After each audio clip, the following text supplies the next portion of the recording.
Sabe aquela sensação de ter que engolir o choro para fingir força? Pois é. Sejam bem-vindos e bem-vindas à nossa explicação de hoje. Aqui, a gente adota um olhar bem acolhedor, bem da psicologia mesmo, para falar sobre algo que afeta a saúde mental de absolutamente todo mundo. Como a gente enfrenta a dor. O material que vamos analisar traz uma ideia fascinante, o chamado Código Emocional de Jesus. A nossa meta aqui é decodificar como a psicologia moderna, mais especificamente o mindfulness e a terapia de aceitação e compromisso, a famosa ACT, se alinham perfeitamente com essa sabedoria milenar. O objetivo, aprender a lidar com o sofrimento sem adoecer no processo. Olha só essa frase. Mentiram para você sobre o sofrimento.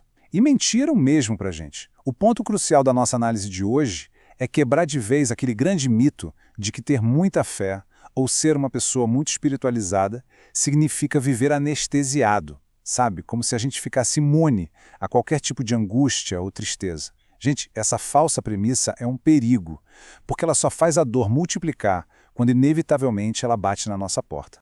Isso nos leva direto para aquela frase famosíssima: bem-aventurados os que choram. Mas o que isso realmente significa para nossa mente? A fonte argumenta que, de forma alguma, isso é um convite para a gente viver chafurdando na dor. Na verdade, é uma estratégia absurdamente brilhante de libertação emocional. É literalmente a base para lidar com o sofrimento sem a gente se perder pelo caminho. Parte 1. O choro como passagem, não como prisão.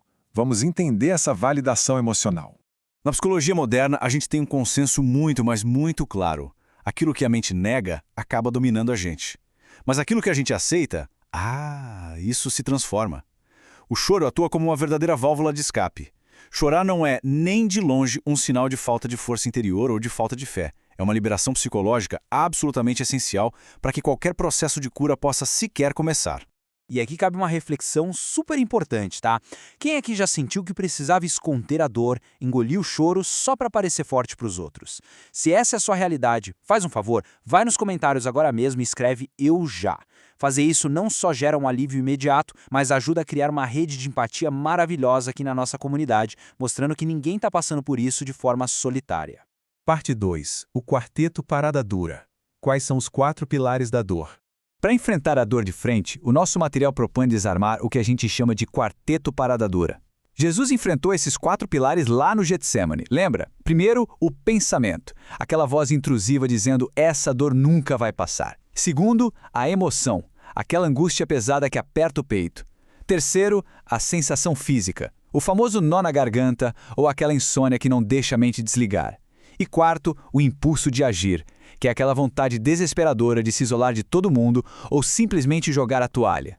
Mas como a gente desativa esse quarteto? O segredo é: nomear a dor é igual a retomar o controle. Jesus não fingiu que estava tudo bem. A aflição foi falada, foi nomeada abertamente. E o Mindfulness ensina exatamente a mesma coisa. Quando a gente coloca em palavras o que está sentindo, a mente sai daquele estado de pânico reativo de pura sobrevivência e passa para um estado de observação. É assim que a gente retoma o controle cognitivo da situação. Parte 3. Mindfulness e o enfrentamento consciente. Aqui a gente vê uma diferença colossal. De um lado, temos a esquiva emocional, que é quando a gente usa compulsivamente as redes sociais ou mergulha no trabalho excessivo só para fugir da dor. Do outro lado, o Mindfulness nos convida à curiosidade. Ele pergunta: ei, o que será que essa dor está tentando comunicar? Quando a gente acolhe o sofrimento em vez de brigar com ele, a gente cria espaço para a mudança real acontecer. Para colocar em perspectiva, é a diferença exata entre se afogar lutando contra a tempestade e simplesmente aprender a observar a chuva cair. Parte 4. A psicologia ACT, agindo por valores e não por impulsos. Essa é a grande chave, a essência da terapia de aceitação e compromisso, a famosa ACT. É agir conforme um propósito maior, um valor, em vez de ser guiado pelo simples impulso do "tô com vontade" ou "não tô com vontade".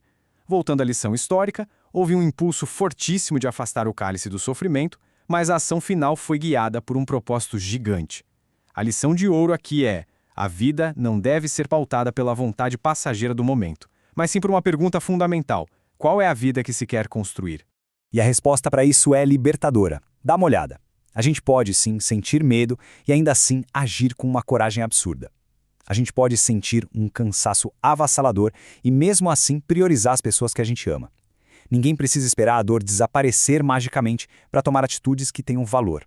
É perfeitamente possível carregar emoções difíceis de um lado enquanto se constrói uma vida cheia de significado do outro. Parte 5. Conclusão e a nossa conexão comunitária. A verdadeira saúde mental mora exatamente aí, no alinhamento entre o que a gente faz na prática e o que a gente valoriza lá no fundo, sem se abandonar pelo caminho. E a grande lição que fica é lindíssima. O altar, as obrigações externas, as demandas dos outros, tudo isso pode esperar. Mas o coração ferido, esse sim, tem pressa de cura. O bem-estar psicológico precisa ser a prioridade número 1. Para amarrar toda essa nossa jornada de hoje, pensem muito nesta reflexão. Sentir não é fraqueza. Fraqueza mesmo é viver no piloto automático enquanto a vida e os sonhos vão ficando esquecidos lá para trás. E para a gente não deixar esse conhecimento morrer só na teoria, o próximo passo precisa ser dado agora. É super importante que essas ideias saiam do campo das ideias e se transformem em autoconhecimento ativo. Por isso, tem uma enquete fresquinha esperando lá na guia comunidade do canal. A pergunta de hoje é: qual dos 4 componentes do Quarteto Parada Dura é o mais difícil de enfrentar hoje? É o pensamento acelerado? É a emoção pesada? É a sensação física no corpo? Ou o impulso de agir e fugir de tudo? Refletir sobre qual dessas forças está pegando mais no calo é o mesmíssimo primeiro passo para nomear a dor e retomar as rédeas. Então, dá um pulinho lá, deixa o voto porque isso ajuda demais a construir uma vida baseada em propósitos, mesmo naqueles dias mais nublados. Um abraço bem acolhedor e a gente se vê na próxima análise.